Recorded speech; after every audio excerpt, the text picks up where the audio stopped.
I accidentally texted a stranger at 2 in the morning because I couldn't sleep. At the time, it honestly felt funny. My best friend was asleep. I had already watched every short video on my phone, and my brain suddenly decided it would be a great idea to send a random message to a random number.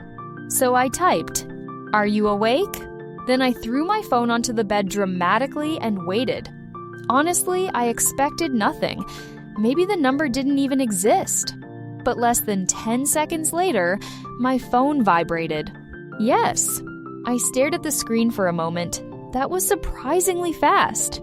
I laughed quietly and replied, "Wow, you answer random numbers?" A few seconds later, another message appeared. "You text random people at 2 a.m.? Okay, fair point." For some reason, I started smiling. The conversation should have ended there, but somehow it didn't.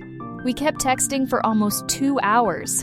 I still didn't know his name, age, or what he looked like, but talking to him felt strangely easy. He was calm, funny in a dry way, and slightly weird, but interesting. Before going to sleep, I sent one final message. "What should I call you then?" There was a longer pause this time. Then he replied, "Anything you want."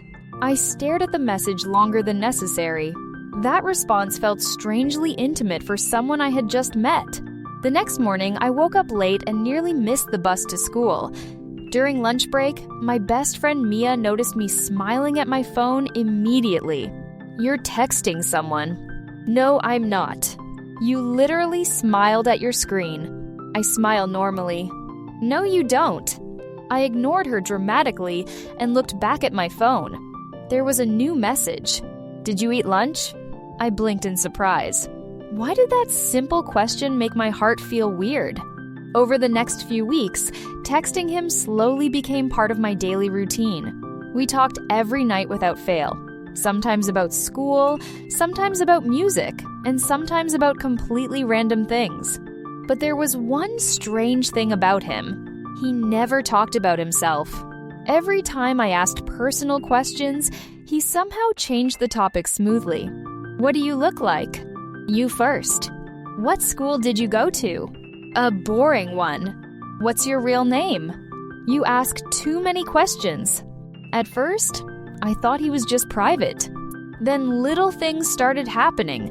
Small things, weird things. One rainy afternoon, I texted him during class. I hate rainy days. 3 minutes later, my phone vibrated. Why? "My umbrella broke this morning." He didn't reply after that. I thought the conversation was over until school ended.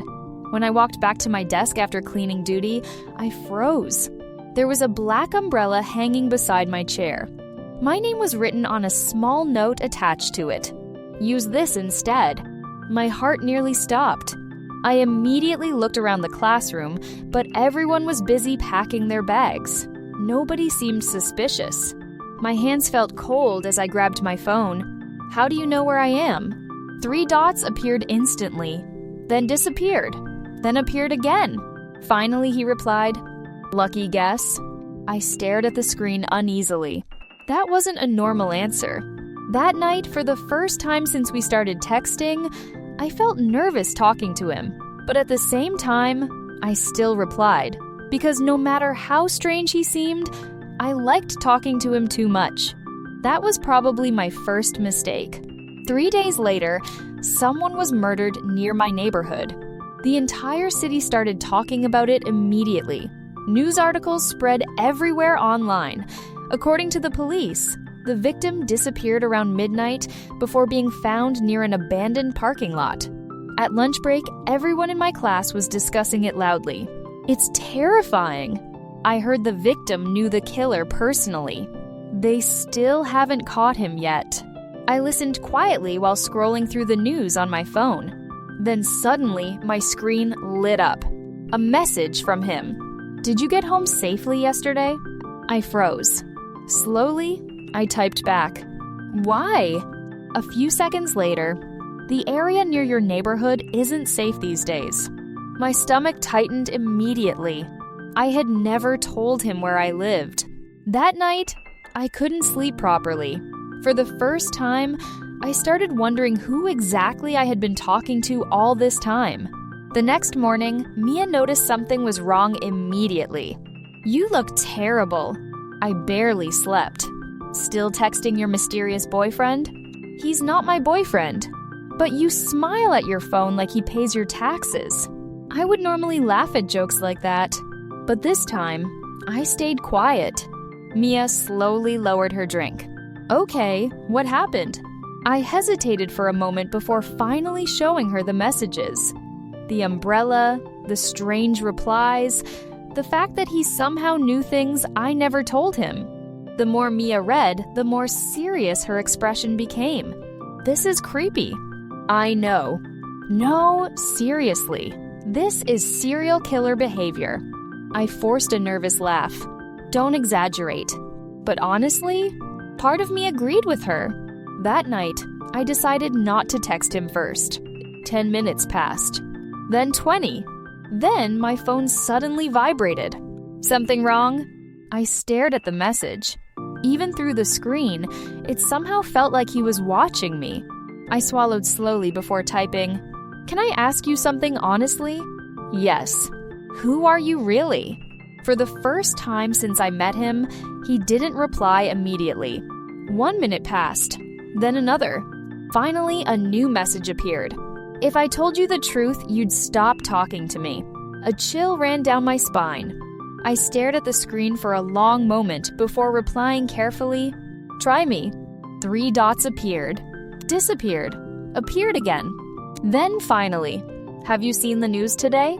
My hands instantly turned cold. Outside my bedroom window, rain started hitting the glass softly. At that exact moment, my phone vibrated again. 1 new message. My fingers trembled above the screen. "I think they're looking for me." I reread the message again and again, hoping I misunderstood it somehow. But no matter how many times I looked at it, the words still felt terrifyingly clear. Outside, the rain grew heavier. I stared at our chat for nearly a minute before finally replying, "What kind of joke is this?" This time, he answered immediately, "I'm not joking." My stomach twisted painfully. Every warning Mia gave me suddenly replayed inside my head. The strange messages, the umbrella, the way he somehow knew things about me he shouldn't know. I should have blocked him immediately. I knew that. But instead, I typed, "Who are you?" A long pause followed. Then, finally, "Someone dangerous." My hands felt ice cold now. Before I could reply again, another message appeared. "But I would never hurt you." For some reason, that sentence scared me even more. I quickly locked my phone and threw it onto my bed like it had burned me. My heart was beating so fast I could barely breathe. Then suddenly, my phone rang. Unknown number. I froze completely. The phone continued vibrating against my blanket while rain hit my bedroom window softly in the background. 1 ring. 2 rings. 3. With shaking hands, I finally answered the call without speaking. For a few seconds, there was only silence. Then, a familiar voice spoke quietly through the phone. "You should lock your window tonight." My blood ran cold instantly, because outside my bedroom window, someone was standing in the rain.